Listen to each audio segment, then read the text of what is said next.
26 जनवरी को परसों, अब चंद घंटे बाकी हैं, लाल चौक में फैसला हो जाएगा किसने अपनी मां का दूध पिया। कब हुई थी प्राइम मिनिस्टर नरेंद्र मोदी और गृह मंत्री अमित शाह की मुलाकात? कैसे अहमदाबाद की सड़कों पर स्कूटर पर घूमने वाले मोदी शाह की जोड़ी पहुंची केंद्र तक? और कब देखा था पीएम मोदी ने जम्मू कश्मीर से आर्टिकल 370 हटाने का महत्वाकांक्षी सपना? दोस्तों, रेलवे स्टेशन पर चाय बेचने से लेकर भारत के प्रधानमंत्री बनने तक नरेंद्र मोदी जी का सफर काफी रोमांचक और मुश्किलों से भरा रहा है। हालांकि उनकी जीवनी तो हम सभी जानते हैं, लेकिन आज हम आपको पीएम मोदी के जीवन से जुड़ी कुछ ऐसी अनसुनी कहानियां बताएंगे जो शायद आप नहीं जानते होंगे।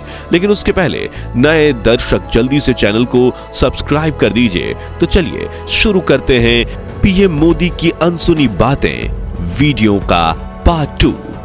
मोदी जी के बारे में लिखने वाले पत्रकार बताते हैं कि 80 के दशक में कुछ साल मोदी जी पांडरवाड़ा में रहते थे। पांडरवाड़ा से अहमदाबाद करीब 150 किलोमीटर दूर है और उस वक्त ज्यादा बस सेवा भी उपलब्ध नहीं थी। ऐसे में मोदी जी रोज सुबह साफ सुथरे कपड़े पहनकर एक झोला उठाकर पांडरवाड़ा से अहमदाबाद की बस में बैठ जाते थे और अहमदाबाद आकर वो उसी बस की कुर्सी पर अपना झोला रख देते थे। फिर अपने अंकल की चाय की दुकान पर जाकर बैठते थे। अब शाम के वक्त जब वो वापस पांडरवाड़ा जाने के लिए स्टेशन जाते थे और अपनी सीट पर फिर बैठ जाते थे। लेकिन उनके दोस्त बताते हैं कि मोदी जी को सिर्फ गुस्सा एक ही बार आता था और वो तब था जब उनका कोई झोला उठाकर कहीं और रख दे और खुद उनकी सीट पर बैठ जाए। उनका कहना था कि जब एक बार मोदी जी कुर्सी पर बैठ जाएं तो कोई कुर्सी नहीं छोड़ते, जिसका लाइव एग्जाम्पल हम देख रहे हैं। अब राजनीति में प्रधानमंत्री नरेंद्र मोदी और केंद्रीय गृह मंत्री अमित शाह की जोड़ी को जय वीरू की जोड़ी माना जाता है। इन दोनों ने मिलकर आज भारत की राजनीति में एक नया चैप्टर डाल दिया है। लेकिन क्या आप जानते हैं कि नरेंद्र मोदी और अमित शाह की मुलाकात कब हुई थी? तो साल 1982 में नरेंद्र मोदी अहमदाबाद में राष्ट्रीय स्वयंसेवक संघ के प्रचारक के रूप में काम किया करते थे। उसी वक्त 17 वर्षीय नौजवान अमित शाह ने भी आरएसएस की कई छात्र इकाई अखिल भारतीय विद्यार्थी परिषद को ज्वाइन किया। तभी संघ के ऑफिस में इन दोनों की औपचारिक मुलाकात हुई थी, जिसके बाद आरएसएस की शाखाओं से जुड़े कई कार्यक्रमों में इन दोनों की मुलाकात होने लगी। और यहाँ मजेदार बात यह थी कि नरेंद्र मोदी और अमित शाह दोनों की विचारधारा में काफी समानता थी और मोदी जी अमित शाह की सोच से काफी प्रभावित थे। इसी तरह जान पहचान धीरे धीरे गहरी दोस्ती में बदलने लगी और 1986 आते आते ये दोनों सच्चे दोस्त बन गए। इसी साल नरेंद्र मोदी ने भाजपा पार्टी से जुड़कर राजनीति में भी कदम रखा और भाजपा ने उन्हें गुजरात बीजेपी में संगठन महामंत्री के पद पर तैनात किया। उस वक्त नरेंद्र मोदी को एक राइट हैंड की जरूरत थी जो गुजरात में भाजपा पार्टी को ताकतवर बनाने की रणनीति बनाने में उनकी सहायता करे और उन्होंने अमित शाह को ये जिम्मेदारी सौंप दी। अगले साल 1987 में अहमदाबाद में म्युनिसिपल इलेक्शन होता है। उस वक्त मोदी जी ने भारतीय जनता पार्टी के लिए खुद को इतना समर्पित कर दिया था कि वो इलेक्शन से पहले अहमदाबाद की हर गली नुक्कड़ का चक्कर काटते थे और देखते थे कि भाजपा उम्मीदवारों के पोस्टर वगैरह सही से लगे हुए हैं ना। इस दौरे पर नरेंद्र मोदी के पास कोई गाड़ी नहीं थी, वो एक स्कूटर पर जाते थे। जी हाँ, वो एक स्कूटर के पीछे बैठते थे और वो स्कूटर चलाते थे उनके जिगरी दोस्त अमित शाह। इसी तरह ये दोनों काफी लंबे समय तक अहमदाबाद की गलियों में स्कूटर पर घुमा करते थे, जो आज पीएम मोदी दुनिया के सबसे पावरफुल लीडर्स में से एक हैं। लेकिन इतनी ऊंचाइयों तक पहुंचने के लिए उन्होंने शुरुआत कहां से की, वो देखना भी काफी अहम है।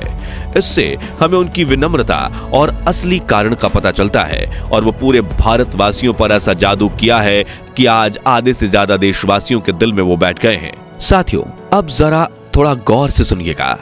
90 के दशक में नरेंद्र मोदी और अमित शाह की जोड़ी का ही करिश्मा था कि उनके नेतृत्व में 1995 में हुए गुजरात के विधानसभा चुनाव में भाजपा को पहली बार जीत मिली। हालांकि तब भाजपा ने पार्टी के वरिष्ठ नेता केशुभाई पटेल को गुजरात का मुख्यमंत्री बनाया था। भारत के वरिष्ठ पत्रकार राजदीप सरदेसाई उस वक्त का एक इंसिडेंट बताते हैं। वो कहते हैं कि खानपुर अहमदाबाद में बीजेपी का छोटा सा ऑफिस था और मोदी जी बाहर बैठकर खाखरा खा रहे थे। बीजेपी के बाकी बड़े नेता जैसे कि शंकर सिंह बघेला, केशुभाई पटेल और सुरेश मेहता अंदर की तरफ बैठे थे। तभी मोदी जी के साथ बाहर कुर्सी पर बैठकर उन्हें मैं कहता हूं कि नरेंद्र भाई, आप यहाँ क्यों बैठे हैं, अंदर जाइए ना। तो उन्होंने कहा कि नहीं, वो बड़े लोग हैं, उनको बैठने दीजिए, मैं यहाँ हूँ। यानी उनको मीटिंग में बुलाया भी नहीं गया था। लेकिन हाँ, पूरे देश के सामने तो नरेंद्र मोदी का शक्तिशाली व्यक्तित्व उभर कर सामने जरूर आने लगा था। हालांकि ये सिर्फ गुजरात के चुनाव की जीत का कारण नहीं था, बल्कि उससे 2 साल पहले नरेंद्र मोदी जी के नेतृत्व में ही देश में बहुत बड़ा आंदोलन हुआ था। जी हाँ, हम बात कर रहे हैं राम मंदिर आंदोलन की। सन 1990 में लाल कृष्ण आडवाणी भाजपा के अध्यक्ष हुआ करते थे और अयोध्या की विवादित भूमि पर एक बार फिर राम मंदिर बनाया जाए, जिससे मुगलों ने तोड़कर बाबरी मस्जिद बनाई थी। इस उद्देश्य से उन्होंने 12 सितंबर 1990 के दिन यह ऐलान किया था कि मैं रथ यात्रा के जरिए 30 अक्टूबर के दिन अयोध्या पहुंचूंगा, और उसी दिन उन्होंने अयोध्या में कार सेवा का ऐलान किया। फिर 25 सितंबर 1990 से सोमनाथ से अयोध्या की राम यात्रा शुरू हुई।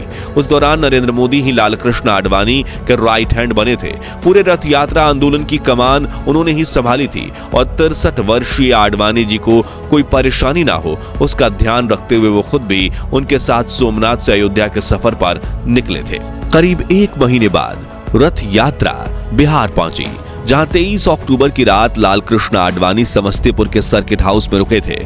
तभी बिहार के लालू प्रसाद यादव की सरकार ने यह तय किया कि वो आडवाणी जी को अयोध्या नहीं पहुंचने देंगे, और रात के करीब 1:30 बजे आडवाणी जी को गिरफ्तार करने के लिए बिहार पुलिस सर्किट हाउस पहुंची।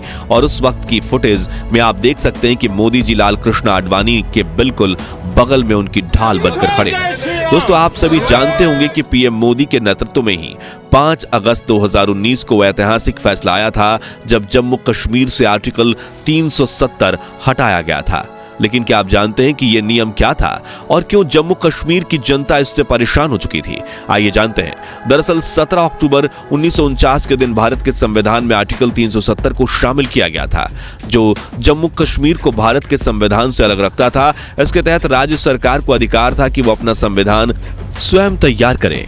अगर संसद को राज्य में कोई कानून बनाना हो तो इसके लिए यहाँ की सरकार की मंजूरी लेनी होती थी। वहीं पहले जम्मू कश्मीर का राष्ट्रीय ध्वज भी अलग था, और तो और यहाँ के लोगों के राष्ट्रीय ध्वज का सम्मान करना भी अनिवार्य नहीं था। साथ ही अन्य राज्यों के नागरिक जम्मू कश्मीर की संपत्ति नहीं खरीद पाते थे, इसलिए राज्य की प्रगति में भी अड़चन आती थी। और आपको बता दें कि प्रधानमंत्री नरेंद्र मोदी ने जम्मू कश्मीर में आर्टिकल 370 हटाने का सपना तब देखा था जब केंद्र में बीजेपी की सरकार तक नहीं थी। हम बात कर रहे हैं साल 1998 की। यकीन नहीं हो रहा हो तो उन्हीं की जुबानी सुनिए। हिंदुस्तान की जनता ने हमको जितनी मात्रा में वोट दिए, उतनी मात्रा में ही हम गुड डिलीवर कर सकते हैं। अगर हमको 2/3 बहुमत दिया होता तो हम धारा 370 को भी निकालने का निर्णय कर सकते थे। फिर अप्रैल 2014 में प्राइम मिनिस्टर बनने से पहले भी उन्होंने इस मुद्दे पर बात की थी। आप भी सुनिए। अगर कश्मीर को आगे बढ़ाना है और जो अच्छी चीजें हैं, अगर उसका लाभ कश्मीर को नहीं मिलता है और कश्मीर हमारा पीछे रह जाएगा तो देश का भला होगा क्या? तो जैसे अन्य राज्य प्रगति करते हैं वैसे कश्मीर की होनी चाहिए, नहीं होनी चाहिए। वो मानते थे कि जब तक आर्टिकल 370 लगा रहेगा तब तक कश्मीर पिछड़ा रहेगा, और मौका मिलते ही उन्होंने कश्मीर को इन बंदिशों से आजादी दिलवा दी, जिसके बाद वहां पर पिछले 4 सालों में सचमुच विकास हुआ है और उसकी तारीफ पूरी दुनिया कर रही है। कहा जाता है कि जब साल 2001 में गुजरात में बीजेपी की पकड़ कमजोर हो रही थी, तभी केंद्र में एनडीए की सरकार थी और प्रधानमंत्री थे अटल बिहारी वाजपेयी, जिन्होंने मोदी जी को बुलाकर कहा था कि अब आपको गुजरात जाना चाहिए, यानी कि अब आपको गुजरात का मुख्यमंत्री बनना चाहिए। जिसके बाद मोदी जी गुजरात आ गए और 7 अक्टूबर 2001 के दिन वो गुजरात के मुख्यमंत्री बने। तभी पत्रकार सुधीर चौधरी ने एक इंटरव्यू में उनसे पूछा था कि आप मानते हैं कि गुजरात एक राम राज्य है जहां जाति पाति नहीं है, समस्याएं नहीं है? तभी मुख्यमंत्री नरेंद्र मोदी ने कहा था कि गुजरात में राम राज्य बनाने की बहुत संभावनाएं हैं। जिस भूमि ने गांधी को जन्म दिया है, उस भूमि में राम राज्य बनने की संभावना मैं बहुत ज्यादा देखता हूँ। फिर उन्होंने पूछा कि क्या आपकी दिल्ली से गुजरात में पैरा ड्रॉपिंग हुई है? उस पर मोदी जी ने काफी मजेदार जवाब दिया था। नरेंद्र भाई, आप तो गुजरात के ही हैं, गुजरात में आपने इतना काम किया और आप तो गुजरात जाते ही नहीं हैं, और अब मैं गया तो आप पूछ रहे हैं कि पैरा ड्रॉपिंग हो गया। मुझे बड़ा आश्चर्य हो रहा है भैया, कि जो जिस धरती में पैदा हुआ उसका पैरा ड्रॉपिंग कह रहे हैं। जी हाँ, उन्होंने कहा था कि मैं गुजरात की धरती पर ही पैदा हुआ, तो पैरा ड्रॉपिंग कहां से हुई भाई। खैर, नरेंद्र मोदी के गुजरात के मुख्यमंत्री बनने से पहले ही जनवरी 2001 में कच्छ में भयंकर भूकंप आया था, जिसने 20,000 से भी ज्यादा मासूमों की जान ले ली थी, 1,66,000 लोगों को जख्मी किया था और लाखों लोगों को बेघर कर दिया था। चीफ मिनिस्टर बनने के बाद कच्छ जाकर वहां के इतने बुरे हालात देखकर उन्होंने कच्छ के हालात सुधारने के संकल्प लिए और उनके नेतृत्व में जल्द ही पूरे राज्य को रिवाइव किया गया। मोदी जी ने कच्छ के रेगिस्तान में रह रहे लोगों तक उन्होंने नर्मदा नदी का पानी पहुंचाया और वहां कई उद्योगों का विकास करवाया और कच्छी लोगों को फिर अपने पैरों पर खड़ा होने में सहायता की। आज कच्छ में काफी बड़ा सोलर प्लांट है, 35 से अधिक कॉलेज, एक विश्वविद्यालय, 1000 से अधिक नए स्कूल, एक नया भूकंप प्रतिरोधी जिला अस्पताल और हर घर के लिए नर्मदा का पानी है।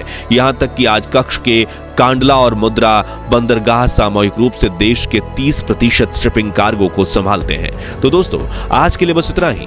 अगर आप पीएम नरेंद्र मोदी से जुड़ी ऐसी ही अनसुनी बातों को पार्ट 3 में देखना चाहते हैं तो कमेंट बॉक्स में नेक्स्ट पार्ट जरूर लिखिएगा। पार्ट 1 आप वीडियो के एंड स्क्रीन से देख सकते हैं। ये वीडियो अच्छा लगा हो तो इसे लाइक और शेयर कर दीजिएगा। साथ ही हमारे चैनल को सब्सक्राइब जरूर कीजिए। धन्यवाद।